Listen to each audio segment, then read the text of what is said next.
Ecclesiastes chapter 4. We're going to read and start in verse 9. If you don't have your Bible, you can look up on the screen.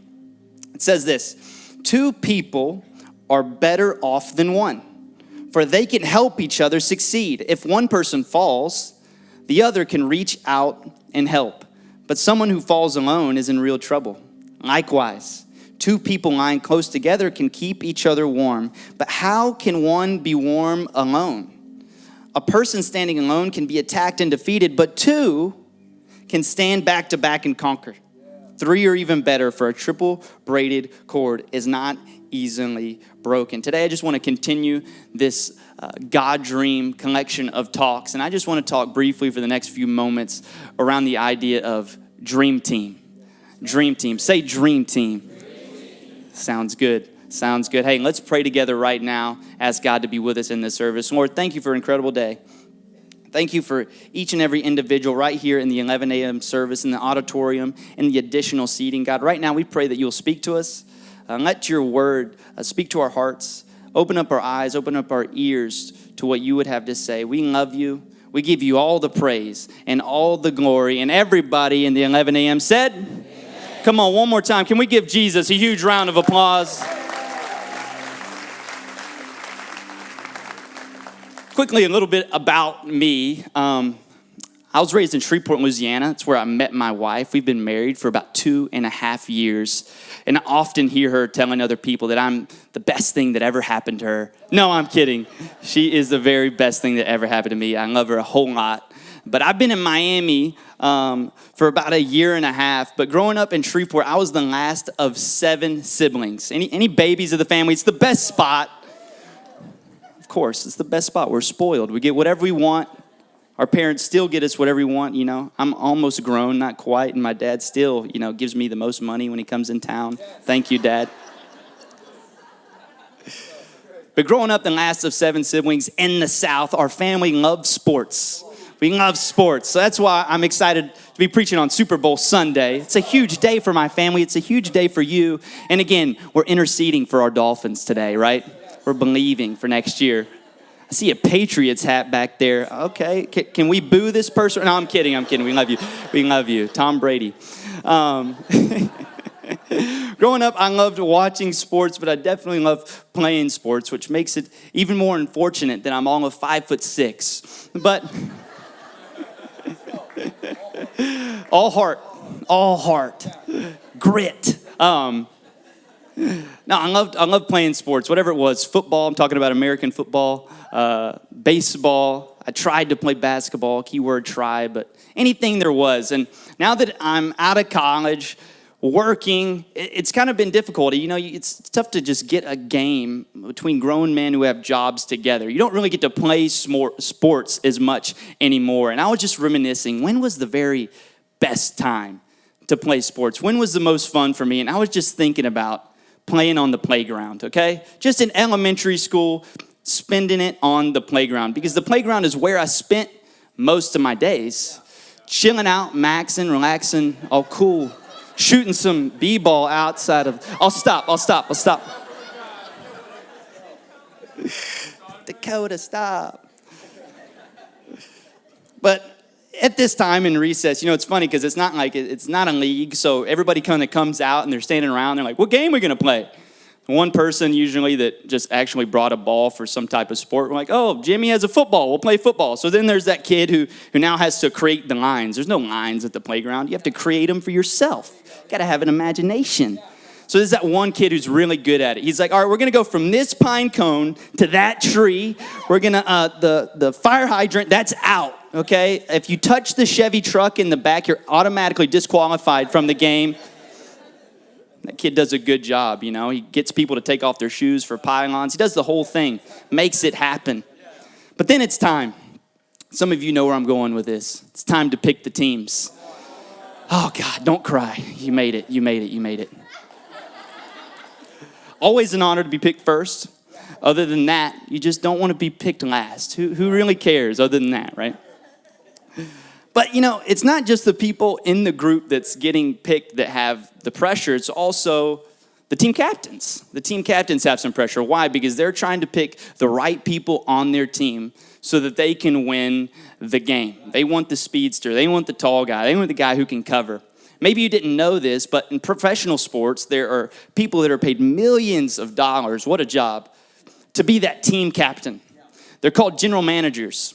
Every team's goal is to win a championship, right? And we'll see who wins tonight. Every general manager's goal is to get the right team of players together to be able to do that. And as we've been reading through this God dream, as we've been watching Joseph get to and live out his God dream, we see that there was also a team around him that prepared him to get there. What it tells me is that our dream requires a team. It requires a dream team.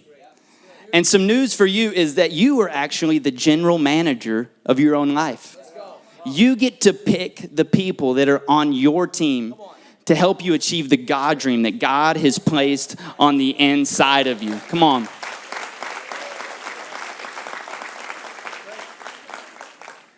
Show me your friends, show me the people in your life, and I'll show you your future. The people in your life will either make your dreams fly or they will make your dreams die. Some people can't get through the fact that they need help. They can't swallow their pride. They can't push back their ego. I just want to remind everybody that your God dream is not a DIY. It's not a do-it-yourself project. This requires people for God to prepare us for what we're going to walk into. Come on, if you believe it, why don't you give them a round of applause? Today, I just want to speak in the next few moments around the thought dream team and show you some of the different people that Joseph had on his team to allow him to live out his God dream. So, if you will, turn with me to Genesis chapter 37, verse 3. We're going to be reading from the New Living Translation today. It says this, Jacob, loved Joseph more than any of his other children because Joseph had been born to him in his old age. So one day, Jacob had a special gift made for Joseph, a beautiful robe. The first teammate that we see on this dream team is a father who affirms you. A father who affirms you. This does not have to be your real father. It just has to be someone that is farther along than you in life and in faith. Someone who believes in your potential. Someone you can look to for encouragement, guidance, and wisdom. And you know what? Maybe you don't have a father in here, or maybe the father that you have isn't even a Christian. What I would encourage you is that we all have the opportunity to choose a mentor to help shape the dreamer in us. We all need a spiritual father who affirms and celebrates us. Sometimes it takes several mentors in various areas of life. Your spiritual mentor may not be the same as your financial mentor. Your relational mentor might not be the same as your wisdom mentor. But each father of choice has the ability to add their own brilliant color to the dream coat of your destiny. Having someone in your life, though, it will take humbling and it will take vulnerability. My dad is here. He's on the front row. He's the best dad. And I remember when I was younger, I was about in the second grade, and I jumped in his SUV. He was picking me up from school. And I said, "Hey, Dad, how's your day?" I don't know if I said that. Like lying. No reason. Not even important. Said, "Hey, Dad, I have a dream. I have a new goal." And he was like, "Okay, son, let me hear it. What's your new dream? What's your new goal?" And I said, "Dad, my new dream is to be the fastest man in the world." And I got there. No. He looked at me, he said, "Dakota, that's a great dream, man. I like that. That's awesome. I love that goal." And I said, "Dad, it's a cool dream. The only problem is I'm the slowest person in my class." Not doesn't add up here. My dad just laughed and he said, "Dakota, that's okay. We'll work on it together." And so my dad didn't look at me. He didn't say, "Hey, son, bad dream, terrible dream. You're not Usain Bolt, son." He didn't say that. He just said, "Go get him. I'm your number one fan." Here's what I would say. Get someone in your life that knows the dream you have is going to take more than your ability. It's going to take God's intervention. Someone who knows God does not just call the qualified, but he qualifies the called. Why do we want these people? So when we communicate this big God dream that seems like it may be out of our reach, out of our capacity, they can say, "I'm right behind you. I'm praying for you. I'm believing for you. You're going to get there." It's not about our capacity. It's who we're connected to. You need that Father who affirms you. See, some of you in this place, you want to give up on your God dream right now. You've been serving. You've been coming to church. You've been doing everything that you know to do, but it doesn't seem like anything's happening. You can't see any progress. This is the time. This is the moment where you need that Father who affirms you the most. This is the time where you need that mentor to look you in the eye and say, hey, don't you give up. God's got a plan. God's got a destiny for your life. Don't give up on your God dream. A Father who affirms you. It's what Joseph had, but let's look at the other side. Let's look at both sides. Some of you in this room have been drafted onto somebody else's dream team to be that mentor who affirms them. I will ask you, are you playing your role? The people that are looking up to you, being vulnerable enough to share their dreams with you. Are we just taking the time? Are we taking the time to speak into their potential, to encourage them? Or just say, man, get real. It's not going to happen. Let's agree today in this church, at VOUS Church, and the 11 a.m. and the additional seating right here in the auditorium, we're going to be people who look people in the eye and affirm some God dreams. Come on, if you believe it, why don't you put your hands together? That's who we are. We're encouragers at VOUS Church. We affirm people. We tell them to go after the dreams God's given them. Father who affirms you. I love this. If Jacob, Joseph's father, if Jacob had molded his son into a realist and told him to stop dreaming, he would have jeopardized his legacy and not even known it. It's not what he did. He affirmed Joseph. I just believe there's some people in this place that are on the journey to your God dream, and you just need that extra teammate. You need that one teammate who's going to pull that potential, who's going to see the most in you. And there's also some people who you need to be that father who affirms. I believe at VOUS Church, we're going to be those fathers, and we're not going to be scared enough. We're not going to be too prideful to ask for help, to ask for a father and a role model who can affirm us in our God dream. A father who affirms us. Right now, if you would, go to your Bible. We're going to go to another text. It's Genesis 37, 19 through 22. It says this, "Here comes the dreamer," they said. This is Joseph's brothers. I'd love it for somebody to call me that. "Here comes the dreamer. Come on, let's kill him and throw him into one of these cisterns. We can tell our father a wild animal has eaten him. Then we'll see what becomes of his dreams."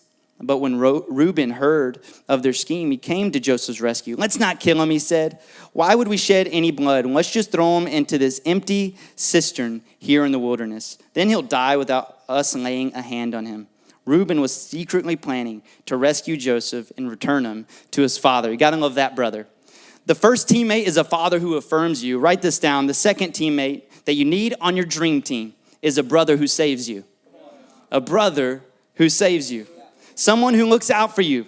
Someone who's in the race with you. We say it all the time here at VOUS Church. You're not meant to do life alone. Maybe you've just been saved. Maybe you're the first person in your friend circle. Maybe you're the first person in your family to get saved. And what we'd say is that's incredible. We're so proud of you. That's the best decision that you've ever made in your life. And you are on your way to your God dream.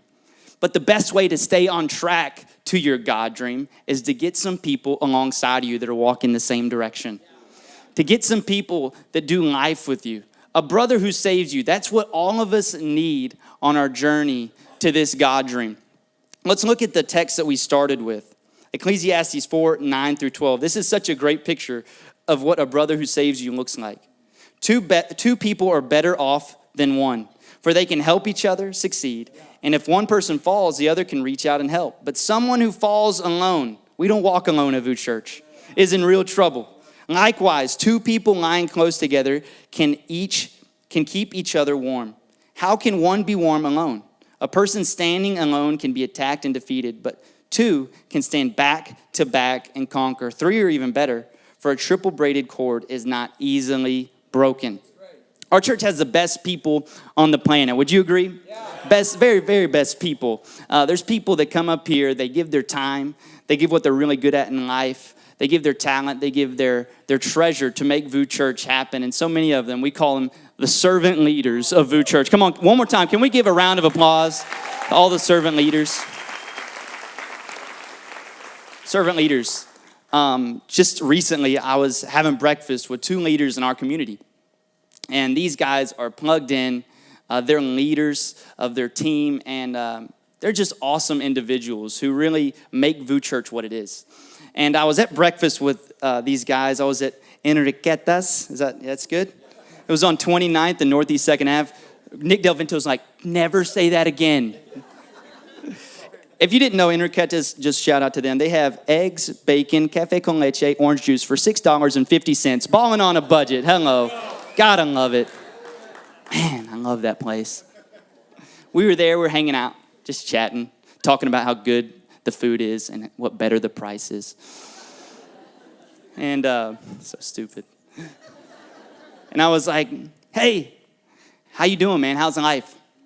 And sometimes we get so caught up and we just expect to hear the same answer and then move on to the next question.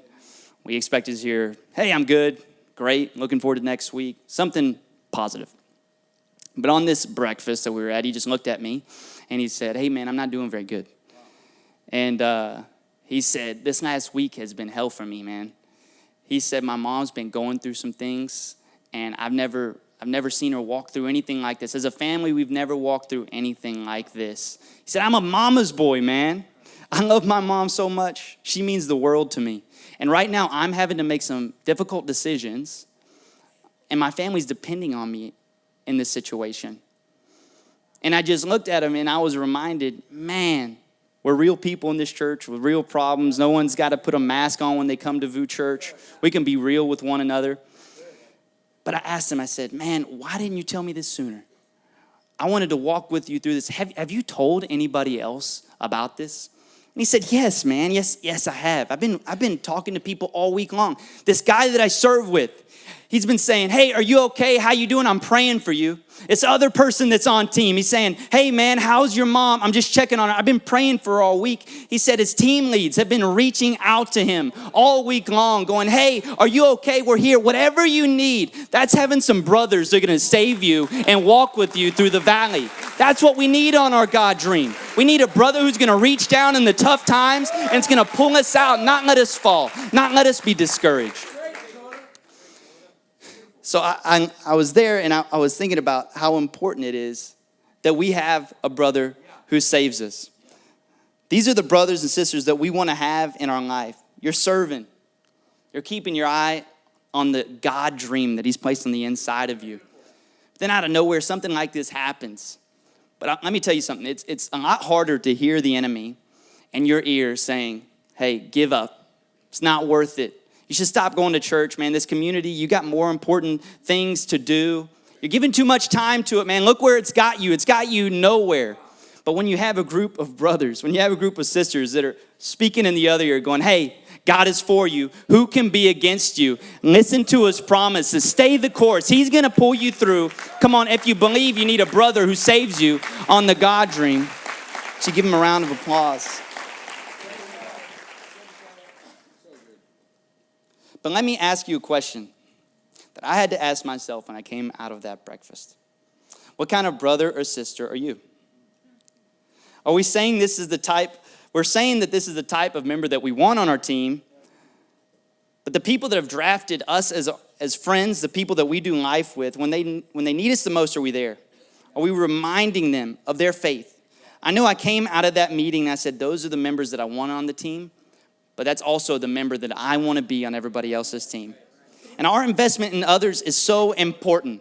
We know all that hinged on Joseph's God dream to save Israel. It was so important that he pass each test that we've been talking about the last 4 weeks so that he could save the nation of Israel. But did you ever think about, would Joseph have gotten there if Reuben wasn't there to save him? Maybe his whole God dream hinged on having that brother on his team that would save him. How are you doing? Praying for you. You're a blessing to me. Let's get coffee. All these simple phrases can be words that will save somebody's God dream. And I would encourage all of us to continue to use these phrases so we can be that helping hand. But some of you are here and you're like, hey, it's awesome. Really cool having a brother. Problem is, I don't have brothers. I just moved to Miami. I don't have community. I don't have anybody in my life that's speaking in a positive way that I can walk right beside. Here's what I would say. There's two really cool places that I can point you to where you can get some people around you really easy. Number one is a VOUS crew. Come on, make some noise for VOUS crews. It's the best place there is to be on crew weeks. We're having a crew week this week. And what I encourage you, VOUS crew is not some weird Bible study. It's real people just coming together in different bars, cafes, restaurants across Miami. There's 82.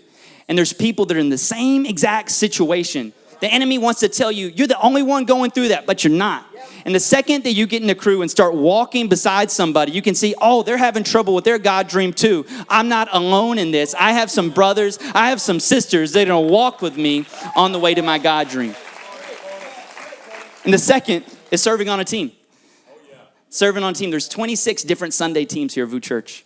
And the story I just told about that team leader, guess what he had? He had put himself and plugged himself into a team, and automatically there was a support system around him.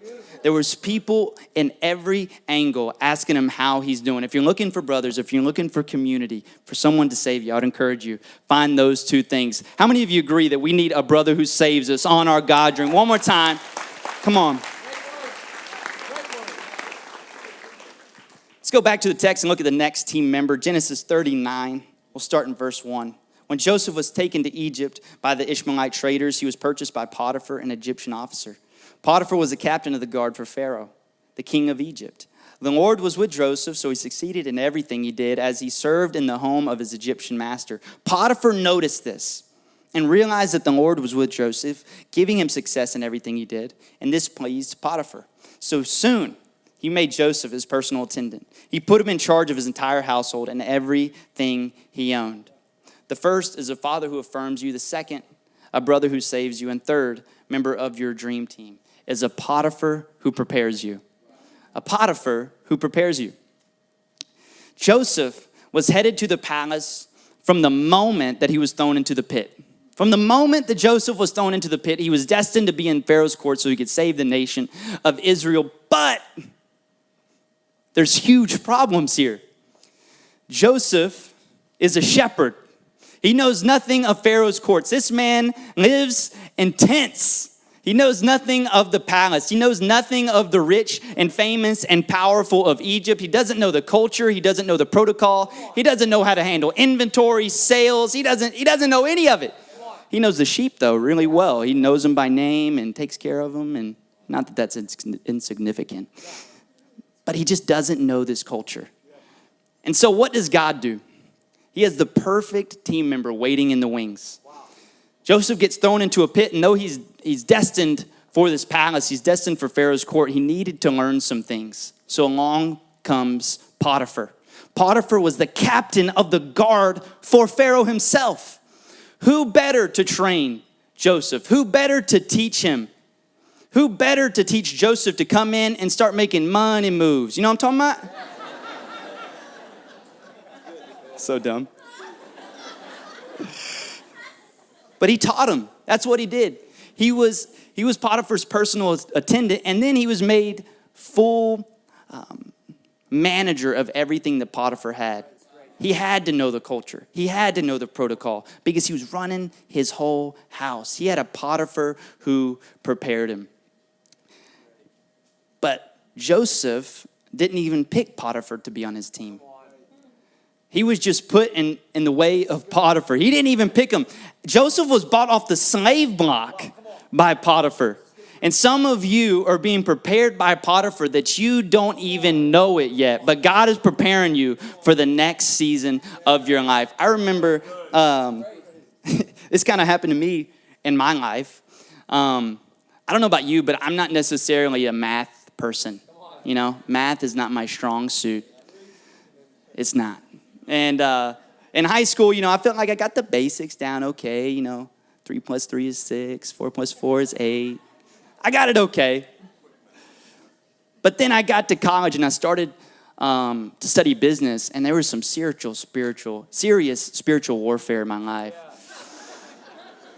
I came up against this demonic struggle called accounting. Accounting, my God, save us. accounting. I had some awesome professors. They were awesome people. I loved them. But I did not vibe with this whole accounting thing. I barely skated by in these classes. And I didn't enjoy the process while I was in there, to be quite honest with you. But I got the opportunity right when I was done to come down here to downtown Miami. And I was coming for an internship. And so when I was coming on the way to the internship, they didn't tell me what department they needed help in.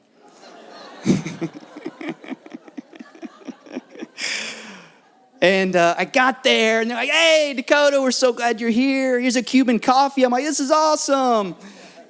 And they're like, you're going to go to the accounting department. I'm like, man, thank you, God, for telling me I'm not supposed to be here. Miami, I'm gone. So I was there, and I honestly was like, man, I don't know what I'm going to do. I don't know if this is where I'm supposed to be. But the CFO, he took me under his wing, and he started teaching me this stuff step by step. And he started teaching me the different accounting programs. And he started helping me look at some of the different data analytics tools and maybe look at the sales sheets and told me, hey, it's not about speed. It's all about accuracy. And he took me step by step by step. And to be honest with you, while he was teaching me, he was doing an awesome job. And I was just like, I don't know if I'm going to use this ever again. Have you ever been there? Like, I don't know if I need this, bro. Like, thanks for the attention, but I don't know. And fast forward about a year and a half.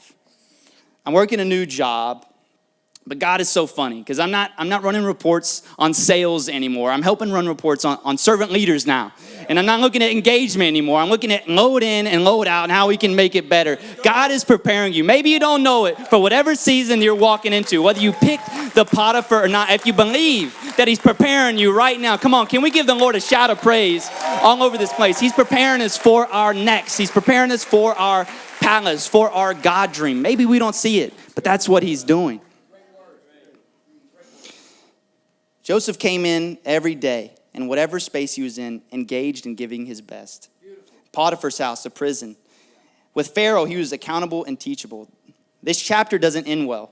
Joseph is falsely accused, as we know, and ends up in prison. But the point is that by the time that he went to prison, he was trained and he had everything he would need to run Pharaoh's court. You need a Potiphar who will prepare you. Let's go to Genesis chapter 41, verse 15 through 16.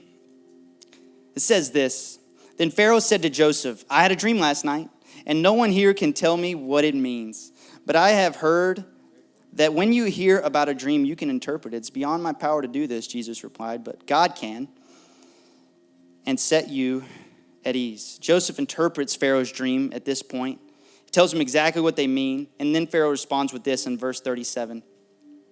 Joseph's suggestions were well received by Pharaoh and his officials. So Pharaoh asked his officials, can we find anyone else like this man so obviously filled with the Spirit of God?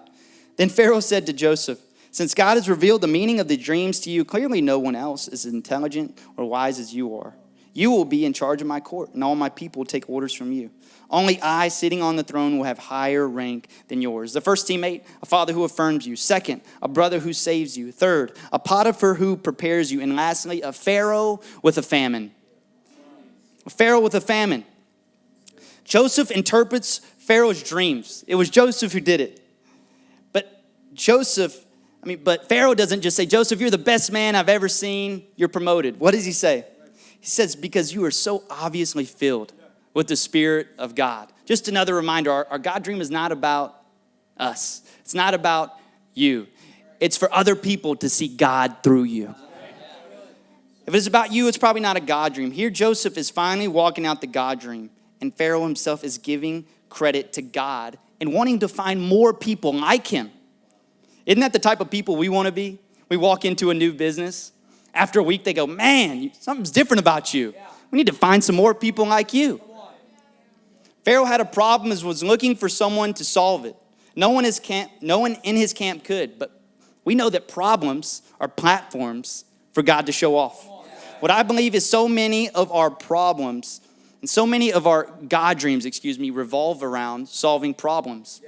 Sometimes our God dreams, sometimes our personal purpose was to solve a problem. And that really was the case with Joseph.